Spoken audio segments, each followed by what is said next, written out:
President Cyril Ramaphosa of South Africa is now on his knees, literally pleading with President John Dramani Mahama of Ghana, the same Ghana that has just been forced to charter emergency flights to evacuate nearly 300 of its terrified citizens from South Africa because of brutal xenophobic attacks, to go around begging other African countries to work with South Africa. Can you believe this?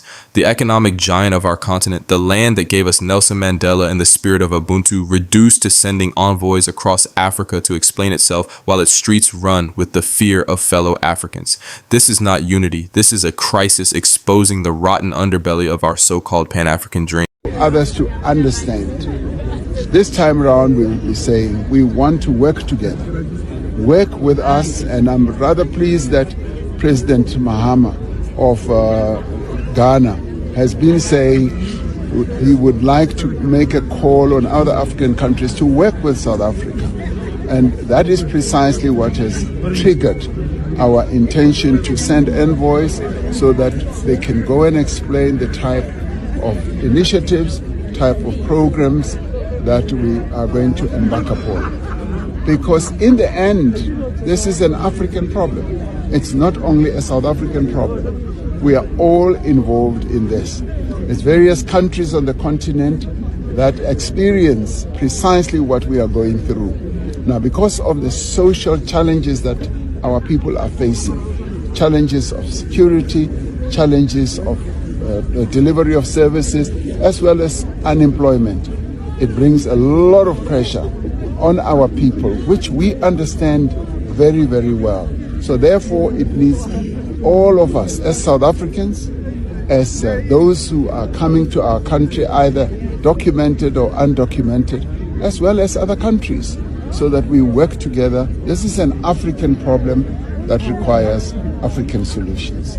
Fellow Africans, let me paint the full horrifying picture for you, because silence is not an option. It all exploded in recent weeks. Starting in April 2026, groups like March and March and others took to the streets in Johannesburg, Pretoria, Durban, Cape Town townships, and beyond. What began as protests against illegal immigration quickly descended into pure chaos and targeted violence against Black African brothers and sisters. Shops owned by Nigerians, Ghanaians, Zimbabweans, Malawians, Mozambicans, and Cameroonians were looted and burned. Mobs dragged people out of their homes and businesses, beating them in broad daylight. Vigilantes issued ultimatums: leave by June 30th or face the consequences. Eyewitnesses reported stabbings, shootings, and homes set ablaze.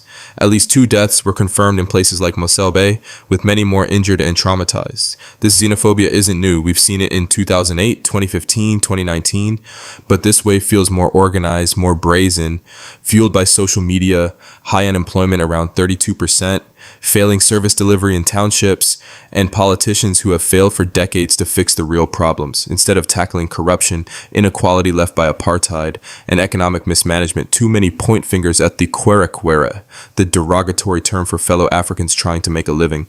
The violence turned stomachs. Videos circulating showed crowds smashing foreign-owned spaza shops, foreigners hiding in churches and police stations for safety, women and children fleeing with whatever they could carry. Human Rights Watch documented vigilante attacks with little police intervention in many cases. This is Afrophobia at its ugliest. Black South Africans attacking Black Africans while the world watches in disbelief.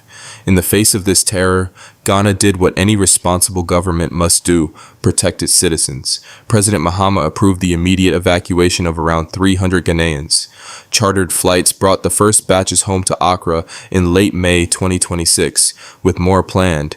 These weren't just numbers. These were entrepreneurs, workers, families who had built lives in South Africa, now returning traumatized, some with nothing but the clothes on their backs. Many spoke of daily intimidation, threats of death, and businesses destroyed overnight. Ghana's government issued strong condemnations, calling it a setback to African unity, and even took the matter to regional bodies. Other nations followed: Nigeria, preparing mass returns; Mozambique, repatriating hundreds; travel advisories issued. The message was clear: South Africa is no longer safe for fellow Africans. Yesterday, under mounting pressure from protests, diplomatic crises, repatriations, and international embarrassment, President Ramaphosa addressed the nation.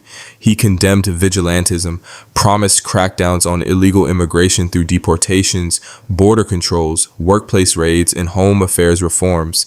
He insisted South Africans are not xenophobic and that the state alone must enforce laws. It felt like a leader cornered, reacting after the horse had bolted, but the most jaw-dropping part came in his engagements with the press, including after meeting Kenya's President Ruto. Ramaphosa openly appealed to Mahama for help. South Africa is dispatching envoys to explain its initiatives because its reputation is in tatters, and it's counting on the very president whose citizens just fled xenophobic violence to rally the continent. The irony is sickening. The beggar is now asking the victim to vouch for him. This is shocking beyond words. At a time when we Africans are pushing harder than ever for AFCFTA, free movement, a united Africa, one powerful nation is making others evacuate their people in panic. How do we preach Africa unite when unity looks like this? Fear, flight, and desperate diplomatic begging. Mandela must be turning in his grave. Nkrumah's vision of a strong, self-reliant continent feels mocked by these events. Let me expand on this tragedy because we cannot gloss over it. South Africa's challenges are real. Crushing poverty in townships, youth unemployment, crime, failing infrastructure. But scapegoating fellow Africans who contribute to the economy as traders, skilled workers, and consumers is cowardice. Many of these foreigners fled wars, economic collapse, or simply sought better opportunities, just as South Africans did during the anti-apartheid exile years when they were welcomed in Ghana, Nigeria, and beyond. The timing makes it worse. June 2026, with a looming June 30th deadline from protesters, more violence threatened. While Ramaphosa talks African solutions, images of Ghanaian evacuees landing in Accra, chanting thanks to Mahama, circulate widely. Other countries are watching warily. This damages South Africa's soft power, its claim to continental leadership. As a Pan-Africanist who has reported from Accra to Johannesburg, Dakar to Nairobi, I am outraged. Unity cannot be selective, and African life must be safe on African soil everywhere. We all have responsibilities. Origin countries must create opportunities at home to reduce desperate migration, but destination countries like South Africa must protect lives and manage borders humanely without mob justice. This crisis must force honest dialogue at AU level. Root causes: governance failures, inequality, youth bulge without jobs. Solutions: massive investment in education, industries, intra-African trade that benefits all, not just elites.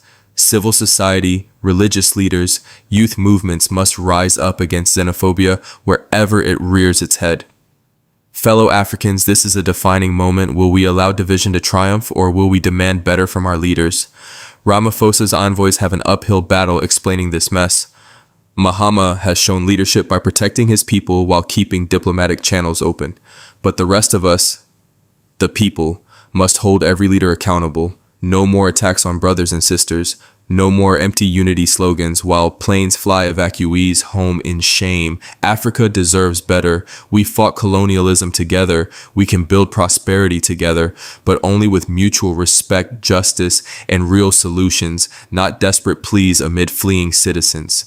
The struggle for genuine Pan-African unity is far from over. Stay awake, my people. Demand accountability. Protect every African. The motherland is watching.